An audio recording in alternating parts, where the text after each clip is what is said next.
જય સ્વામિનારાયણ વિદ્યાર્થી મિત્રો, આપણે અગાઉના પીરિયડની અંદર લગ્નના પ્રકારો વિશે સમજ્યા હતા. એમાં એક સાથી લગ્ન અને બહુસાથી લગ્ન, બહુપત્ની લગ્ન અને બહુપતિ લગ્ન, બહુપત્ની લગ્નમાં ભગિની લગ્ન, અભગિની લગ્ન અને બહુપતિ લગ્નમાં ભાતૃકીય બહુપતિ લગ્ન અને અભાતૃકીય બહુપતિ લગ્ન, આની વિશે સમજણ મેળવી હતી.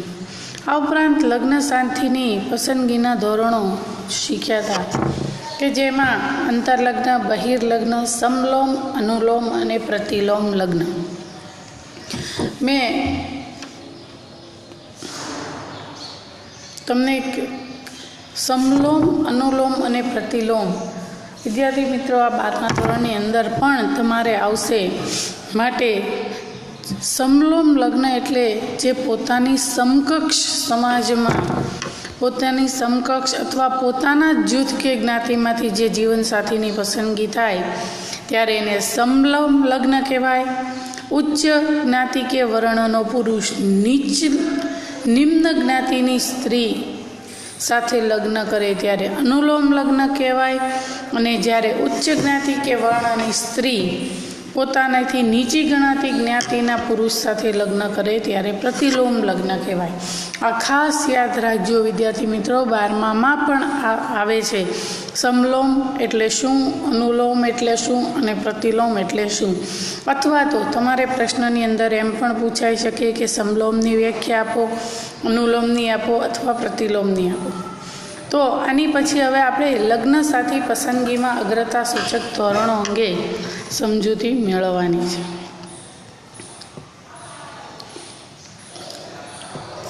કુલીન શાહી. માતા પિતાએ પોતાની પુત્રીના લગ્ન તેના કુળ કરતાં સામાજિક પ્રતિષ્ઠાની દ્રષ્ટિએ ઉચ્ચ ગણાતા કુળના પુરુષ સાથે કરવા જોઈએ એવું મૂલ્ય કેટલાક સમૂહોમાં પ્રવર્તે. કોઈ પણ માતા પિતા પોતાની દીકરીના લગ્ન પોતાનું કુળ જે છે એ કુળ કરતાં ઉચ્ચ કુળમાં દીકરીના લગ્ન થાય એવું ઈચ્છતા હોય છે. આવા લગ્નને કુલીનશાહી લગ્ન તરીકે ઓળખવામાં આવે. કેટલીક જ્ઞાતિઓમાં કુલીનશાહી લગ્ન પ્રથા આજે જોવા, એટલે દરેક માતા પિતા પોતાની પુત્રીના લગ્ન કે પોતાનું જે કુળ છે એના કરતાં સામાજિક પ્રતિષ્ઠાની દ્રષ્ટિએ જે ઉચ્ચ કુળ ગણાતું હોય એમાં જ લગ્ન થાય એવું ગણતા હોય છે. પછી છે દિયર વટુ, જેઠ વટુ અને સાળી વટુ. દિયર વટુ, જેઠ વટુ અને સાળી વટુની રીતે જીવનસાથી મેળવાય છે. જો સ્ત્રીનો પતિ મૃત્યુ પામે પછી પતિના નાના ભાઈ સાથે લગ્ન કરે ત્યારે દિયર વટુ કહેવાય છે. અને પતિના મોટા ભાઈ સાથે લગ્ન કરે ત્યારે જેઠ વટુ. પણ એ ક્યારે કે જે સ્ત્રીનો પતિ મૃત્યુ પામ્યો હોય અને એ જ સ્ત્રીના લગ્ન એના પતિના નાના ભાઈ સાથે કરે તો દિયર વટુ કહેવાય છે. અને પોતાના પતિના મોટા ભાઈ સાથે કરે તો જેઠ વટુ કહેવાય છે. એ જ રીતે કોઈ પણ સ્ત્રીનું કે પત્નીનું અવસાન થાય પછી મૃત પત્નીની બહેન સાથે લગ્ન કરી શકે છે તે સાળી વટુ કહેવાય છે. વિદ્યાર્થી મિત્રો, ઘણી જગ્યાએ જોવા મળે કે કોઈ પણ સ્ત્રી મૃત્યુ પામે અને પછી એના પતિના એની નાની બહેન સાથે લગ્ન કરવામાં આવે ત્યારે એ સાળી વટુ કહેવામાં આવે છે. હવે છે પિતરાય લગ્ન. કેટલાક સમૂહોમાં પિતૃપક્ષે ફોઈના સંતાનો અને માતૃપક્ષે મામા કે માસીના સંતાનો સાથે લગ્ન સંબંધો બાંધી શકાય, જેને પિતરાય લગ્ન તરીકે ઓળખવામાં આવે છે. કે કોઈ પણ લગ્ન પ્રથામાં મામા ફઈના ભાઈ બહેનના લગ્ન થતા હોય છે. ઘણા સમાજોમાં આપણામાં કહેવત છે ફઈ વાહે ભત્રીજી, એ મામા ફઈના ભાઈ બહેનના છોકરાના લગ્ન પણ શક્ય હોય છે. તો આને પિતરાય લગ્ન કહેવામાં આવે છે.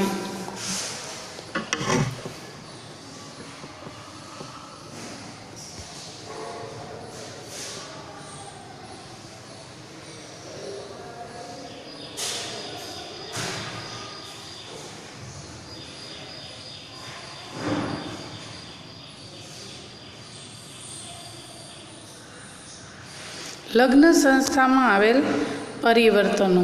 તો લગ્ન સંસ્થામાં કુલ 8 પરિવર્તનો આવે. લગ્નનું ધાર્મિક પાસું નબળું પડ્યું છે. હિન્દુ લગ્નમાં વિકસતું કરારનું સ્વરૂપ.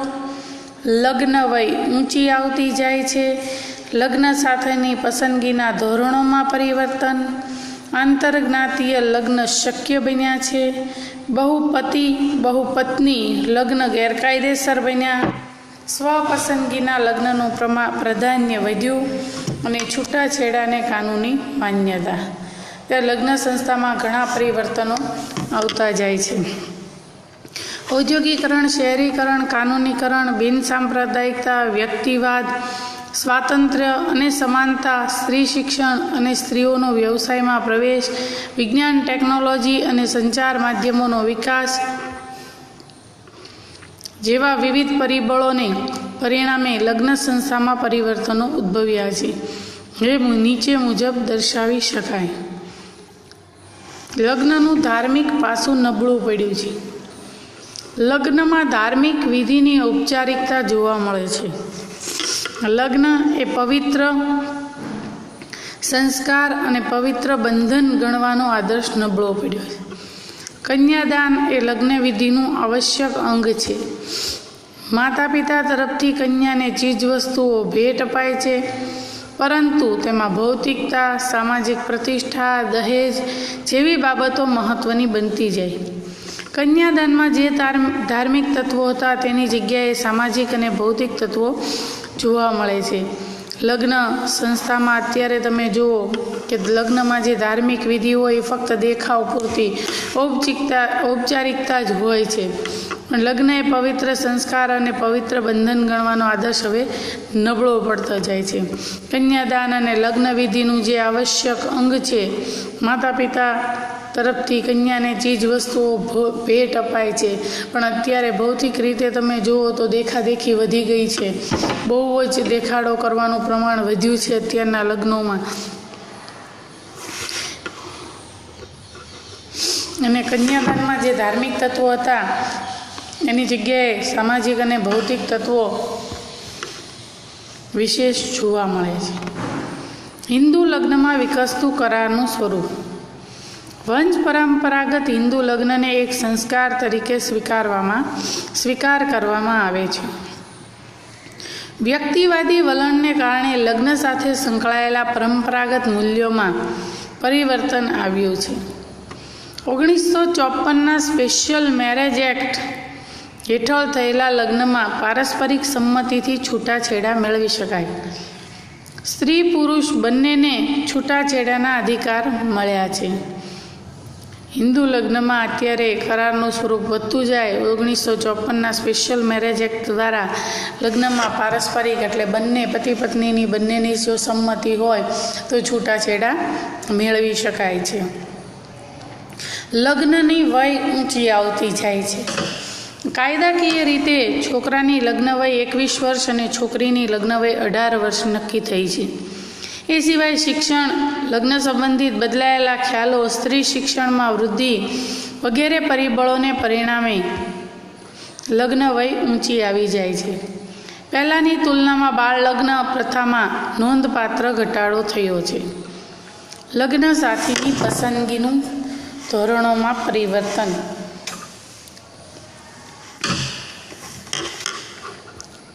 પરંપરાગત રીતે જીવનસાથીની પસંદગી માતા પિતા કે વડીલો દ્વારા કરવામાં આવતી હતી.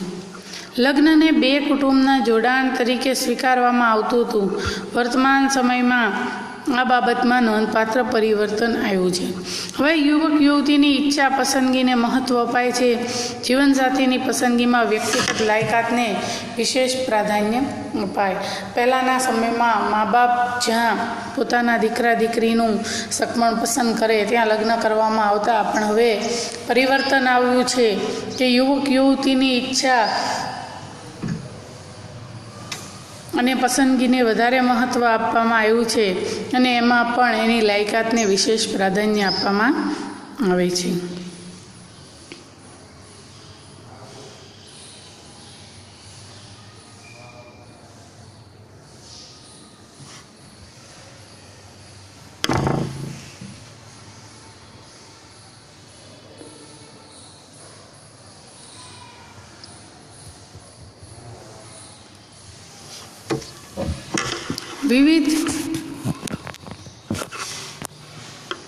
વિવિધ કાનૂની પ્રયત્નો અને સુધારા પ્રવૃત્તિને પરિણામે વિભિન્ન જ્ઞાતિઓ વચ્ચેના લગ્ન સંબંધોની તરફેણમાં અનુકૂળ વાતાવરણ સર્જાયું છે.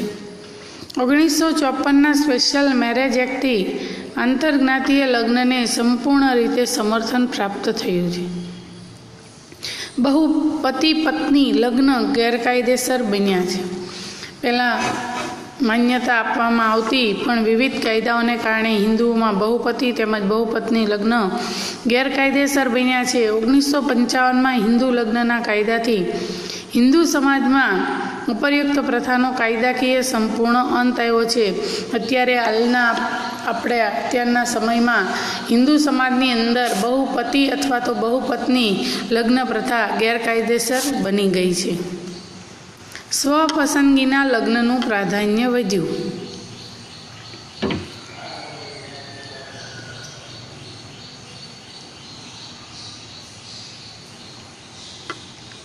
લગ્ન ક્ષેત્રે સંમતિની બાબતમાં પરિવર્તન આવ્યું છે. વિવિધ પરિબળોની અસરને પરિણામે સ્વપસંદગીના લગ્ન થવા લાગ્યા છે. આવા લગ્નો પ્રત્યે હવે ઉદારતા અને સહિષ્ણુતાભર્યું વર્તન દાખવવામાં આવે છે, તેને સ્વીકૃતિ મળતી જાય છે. અત્યારે પહેલાંના સમયમાં મા બાપ જ્યાં પસંદ કરતા ત્યાં છોકરાઓ છોકરી લગ્ન કરી લેતા, પણ હાલના સમયમાં એ બન્યું નથી.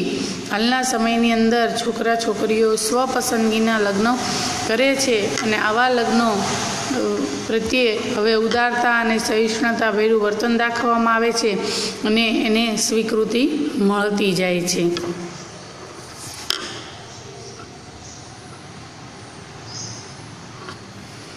છૂટાછેડાને કાનૂની માન્યતા. કાયદા દ્વારા સ્ત્રી પુરુષને છૂટાછેડાનો સમાન અધિકાર પ્રાપ્ત થયો છે. દુઃખી દાંપત્ય જીવનનો અંત લાવવા હવે સ્ત્રી પુરુષો છૂટાછેડાનો માર્ગ અપનાવે છે. 1955ના હિન્દુ લગ્નના કાયદામાં છૂટાછેડાની જોગવાઈ કરવામાં આવી કે કાયદાકીય રીતે જો સ્ત્રી પુરુષ બંને અલગ થવા માગતા હોય તો એ બંને છૂટાછેડા શક્ય બને છે.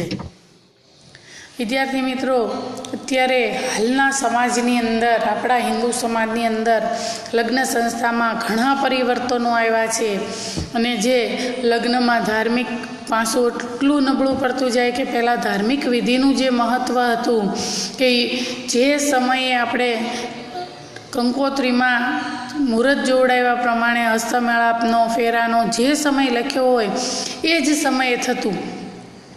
પણ અત્યારે તમે જુઓ ધાર્મિક વિધિનું મહત્ત્વ હાવ ઘટી ગયું છે. 12 વાગ્યાનો કે 12:30નો હસ્તમેળાપ હોય ને 2 વાગે નાચતી જાન આવતી હોય, તો ક્યાં આમાં ધાર્મિક વિધિ પોતાના સ્થાને રહી? એટલે અત્યારે ખૂબ જ દેખાડો વધતો જાય છે. ભૌતિક ચીજ વસ્તુઓનો, નાચવાનું, ડીજે ઉપર ડાન્સ કરવાના. તમે જો 12:30નો હસ્તમેળાપ હોય તો લોકો નાચતા ને કૂદતા ને ડીજે ઉપર ડિસ્કો કરતા ને 2 વાગે જાન લઈને પહોંચે અને પછી 4-5 વાગે ત્યાં દીકરીને વળાવી દીધી. તો આમાં ધાર્મિક વિધિનું મહત્ત્વ આટલું બધું હવે રહ્યું નથી. પછી લગ્ન સાથીની પસંદગીમાં પણ પરિવર્તન આવી જાય છે. પહેલાં મા બાપ પોતાના દીકરા કે દીકરીનું સગપણ જ્યાં નક્કી કરતા ત્યાં એનો દીકરો કે દીકરી સગપણને માન્ય રાખતો. પણ હાલના સમયની અંદર એ સ્વપસંદગીના લગ્નો આવતા જાય છે. છોકરા કે છોકરીઓ પોતાની રીતે જીવનસાથી પસંદ કરી અને મા બાપને જણાવે છે.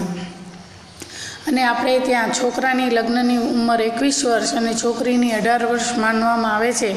પણ આ શિક્ષણનું પ્રમાણ વધ્યું છે એટલે લગ્ન વય ધીમે ધીમે ઊંચી આવતી જાય છે. છોકરો 25 વર્ષનો કેમ થાય ત્યારે અને છોકરી પણ 20-22 વર્ષની થાય પછી લગ્ન કરતી હોય છે. એટલે લગ્ન વય પણ ધીમે ધીમે ઊંચી આવતી જાય છે અને સ્વપસંદગીના લગ્નો અત્યારે વધતા જાય છે. આ ઉપરાંત પહેલાં એવું હતું કે આપણે આપણા જ સમાજની અંદર, આપણી જ જ્ઞાતિની અંદર લગ્ન શક્ય બનતા, પણ હાલના સમયની અંદર આંતરજ્ઞાતીય લગ્નનું પ્રમાણ વધુ બન્યું છે. અને પોતાના દીકરા કે દીકરી સ્વપસંદગી કરે, પોતાની રીતે પસંદ કરે, ત્યારે એને સમાજે કે કુટુંબના લોકોએ પણ માન્યતા આપવી પડતી હોય છે. અને પહેલાં બહુપતિ બહુપત્ની આપણે લગ્નના પ્રકારોમાં સમજ્યા, પણ હાલમાં બહુપત્ની લગ્ન અને બહુપતિત્વ લગ્ન આ બે ગેરકાયદેસર ગણવામાં આવે છે.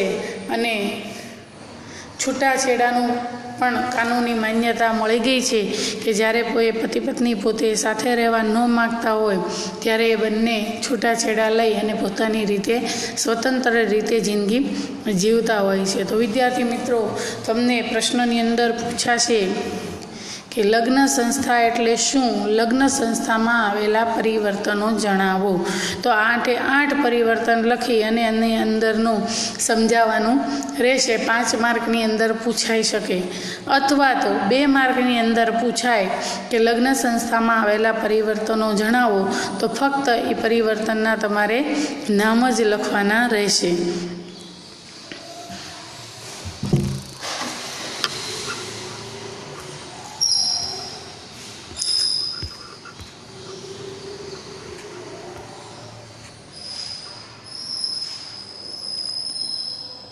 આ ઉપરાંત 2 માર્ક્સની અંદર તમને લગ્ન સાથીની પસંદગીના અગ્રતા સૂચક ધોરણો પણ પૂછાશે.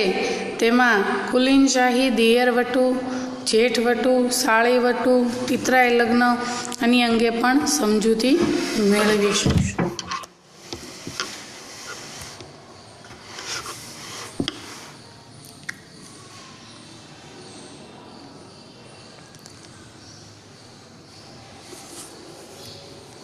જય સ્વામિનારાયણ વિદ્યાર્થી મિત્રો.